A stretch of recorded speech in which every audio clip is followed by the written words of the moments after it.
Hello everyone, TLSG here, back again with another daily Marvel Snap video. So today, now that the hot location has gone away, we're going to spend the last day before reset working on our free-to-play Pool 3 account that is collection log level 1,400 and I believe 50.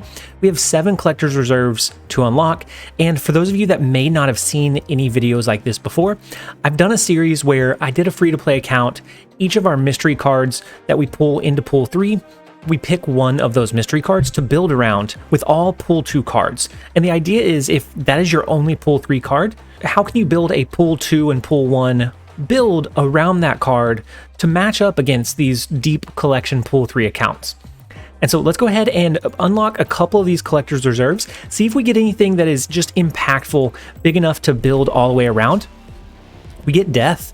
Death is not a bad one if you can guarantee that you destroy enough cards, but she really synergizes well with a wave combo. So I don't know that we want to build around her, but she's a fantastic Pool 3 card for us to have pulled. And then we get some boosters. We get Spiderman. Spiderman's not bad for a control style build.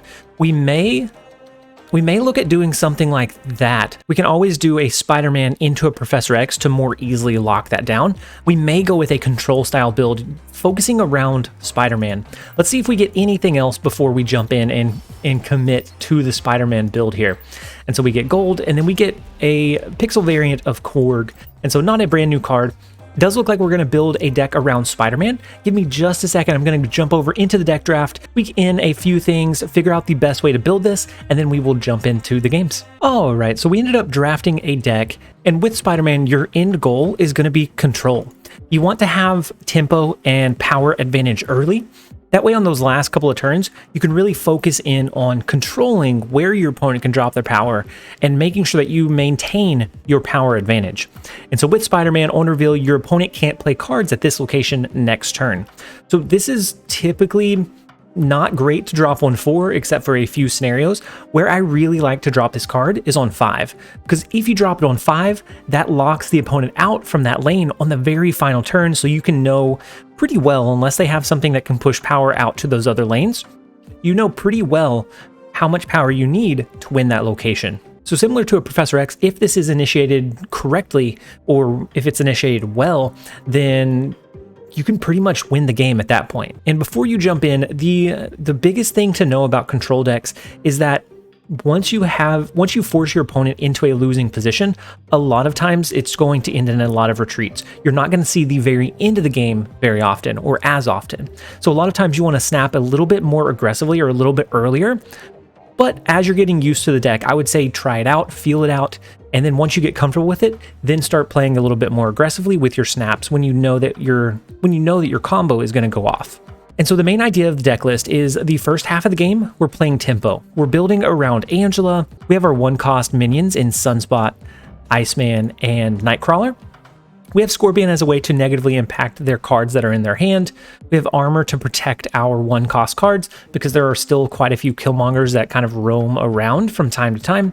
We have Wolfsbane as a way to kind of capstone one of those locations. So if on the last turn we need to drop a couple of different cards, a lot of times we can do Wolfsbane in combination with something like an Armor or a Nightcrawler, an Iceman, to be able to get a little bit more upside out of her cards. Plus, she's going to be great as a capstone in a lane, especially if you do this on 4 into a turn 5 Spider-Man. That way you can lock in that location and then you focus on winning that other lane. We have Storm as a way to control how many locations the opponent can play in. Depending on what locations come up, we can always storm a location, and then the next turn we could follow it up with a Jessica Jones if we have any power in there early. That gives us an even bigger power advantage over the opponent. Sometimes they'll just give up and retreat from that lane, and then we have to worry about winning the other location. We have Shang-Chi in case the opponent runs any kind of large minions. A lot of times you'll see some really greedy decks start dropping things like Magneto. You'll have Lockjaw that rotates those cards out. Shang-Chi is going to be great in dealing with those and swinging those locations when we would have otherwise lost. And then we have Professor X. Professor X combos really well with a Sunspot if it's sitting in the lane. We can combo the Spider-Man on 4 into a Professor X on 5 as a way to really force that Professor X to go off. We can use this to kind of control and more reliably trigger our Professor X in our favor rather than it being a complete gamble. So overall, the deck list is pretty seamless. It runs pretty well. There could be some optimizations, I'm sure, but this is a first deck draft just after pulling Spider-Man, seeing what we can build and how we can make it functional with just all of our other pull 2 and pull 1 cards. And so let's go ahead and jump into a couple of games. I hope you guys enjoy. All right, so the first location is Asgard. Usually we do want to push to compete for Asgard. That way we get the card advantage and they don't. We do have Sunspot that's going to be pretty decent to drop there. We have Angela that we could drop next turn maybe. So maybe we hold our Sunspot for this turn. We see if they drop anything. We end up dropping our Angela, and then we can fill the board with some of our 1-cost cards. We can fill it with 2 1-cost cards. On the following turn, maybe we do an armor and a Sunspot, an armor and a Nightcrawler. We have a little bit of flexibility with that additional card that we drew from Nova Roma. So now if on top of that we draw into 2 additional ones, we're going to get through the majority of our deck. And if we can have the advantage in Asgard at the end of 4, then on 5 we can either lock it down with a Professor X, we can throw a Hail Mary into one of these with like a Spider-Man. We have a few options, especially if we win the Asgard location. So I think I'm going to do Armor and Nightcrawler. We're going to hold the Rock. We're going to hold Sunspot. Nightcrawler will be able to pivot out if we need to push a little bit of extra power into one of the other lanes. And they have an Angela of their own, but I don't think we're too concerned with it. We have a pretty good power push just as is, and we can capstone this location with a Wolfsbane.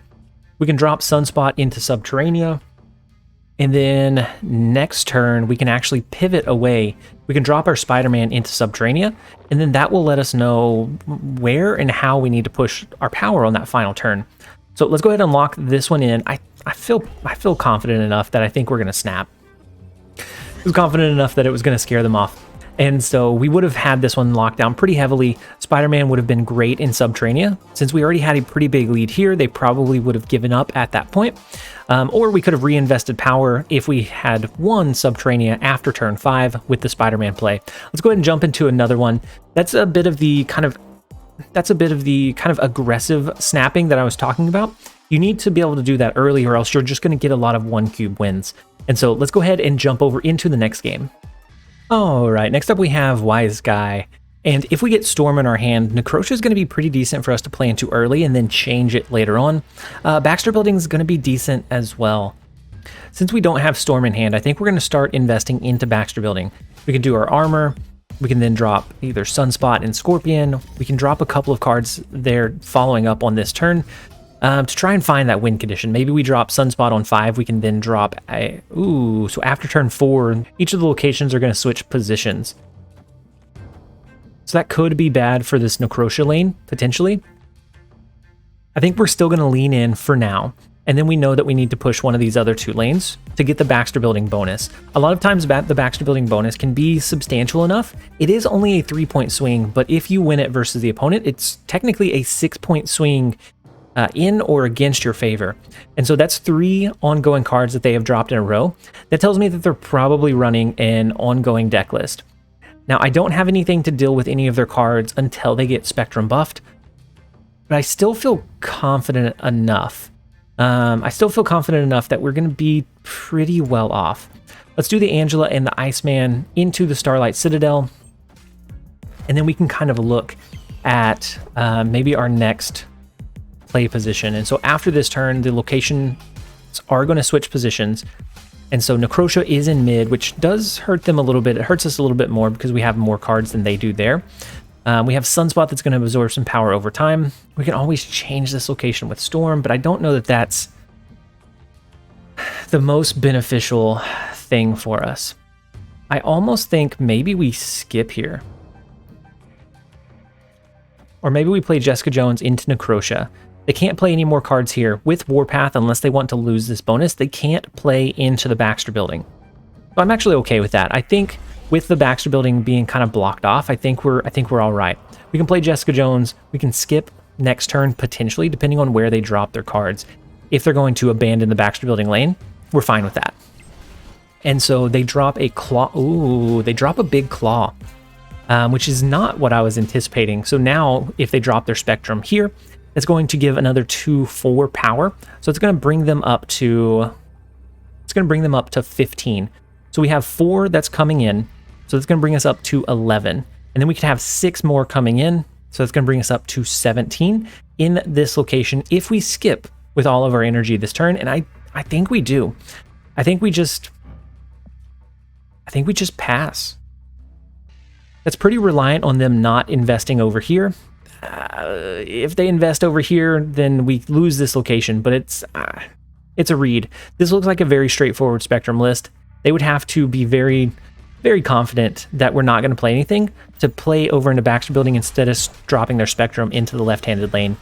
And so they do kind of play into that play line that we anticipated. Now, their winning condition, if they had a card that was more than 5 power, they could have forewent the Spectrum on reveal trigger and went with their strong card here, which would have swung this 3 power advantage away from us and into their favor. And so the play wasn't necessarily the correct play line, but the read was right, and that's why we were able to stick it out and pass. We were able to lean in to the fact that we were pretty sure they were going to go with the Spectrum trigger to find that win condition. Let's go ahead and jump over into the next one. All right, next up we have Corbin. And the first location is the raft. We don't have really any chance of filling that up first with our starting hand. We have our Spider-Man, which is going to help us kind of have that control aspect. But otherwise, we're just not going to be able to have the reach. I don't believe. Now, if they don't play anything into the Gia by turn 5, I think we can sneak it away with a Professor X, which might end up being beneficial for us. Let's go ahead and change the raft location. We're not going to be able to compete for it. Next turn, we can do either a Wolfsbane and a 1-cost card. Maybe we do Jessica Jones. It depends on what we draw into. But I think that gives us a good chance at winning the raft location because of the Angela buff that's going to occur over and over. They discarded a black cat right off the bat, so maybe they're running a Hella Decklist where they're going to discard some high-cost cards. They plan to resummon them at the end of the game. And so that tells me we probably want to... Ooh, maybe not, because the Thor is... That's interesting. A black cat with a Thor build. That is something that I have not seen before. Not that it's necessarily wrong. I just haven't seen it before. Let's go with the Jessica Jones. That's going to be a 10 power play into the flooded lane. It's going to be really hard for them to match that power. Jubilee could get them there, though. It is a Hella. Okay, so we're fine. It is a Hella build. It's a weird Hella build. Maybe it's an early pull to Hella build.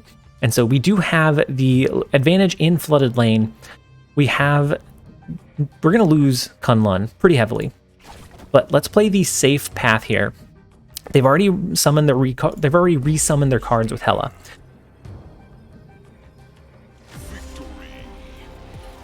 We were going to... I just want to use Spider-Man once. So we were going to lock down the Gia with our Spider-Man.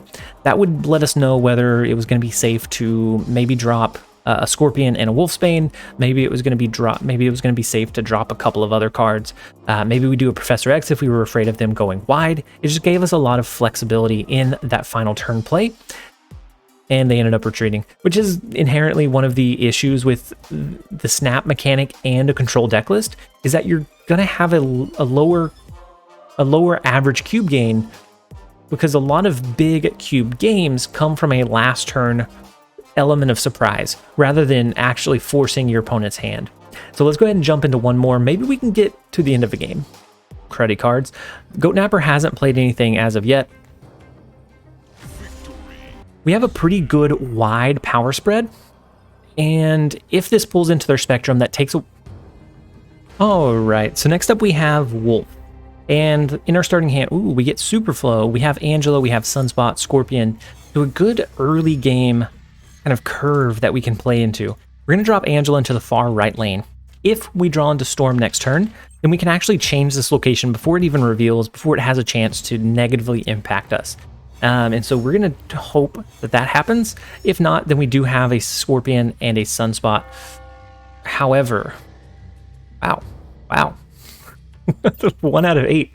We get the 1 out of 8 here. Let's go ahead and change this lane with Storm. We want to save like our Scorpion, our Wolfsbane for Kamartage, because that is massive. Let's go ahead and snap. We're going to lean in. I think we have a pretty good shot at winning Kamartage with the Scorpion Wolfsbane, especially if we can draw into Spider-Man and lock that down on 5 into a turn 6 Wolfsbane. That's going to double trigger. It's going to be huge. So we drop Storm into the far right lane.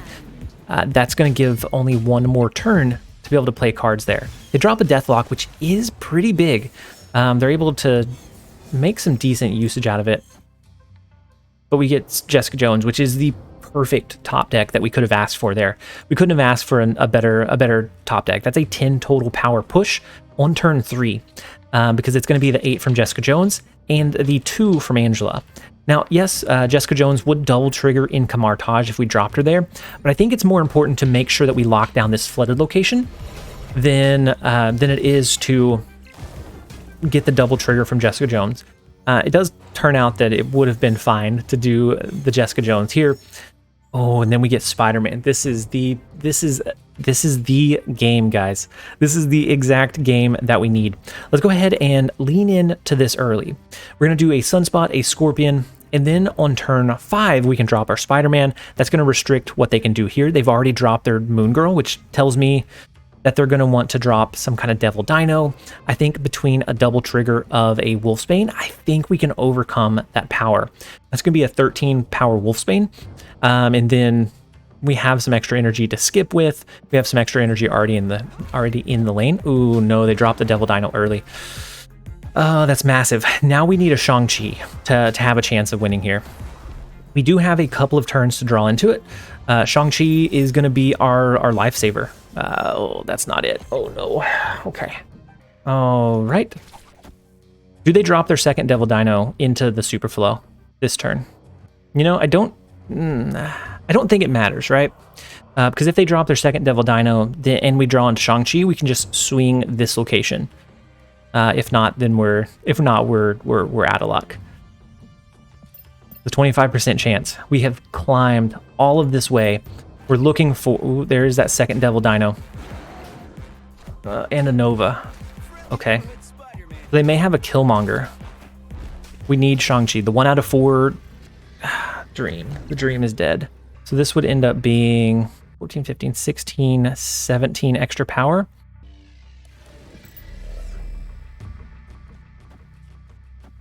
How much would this be?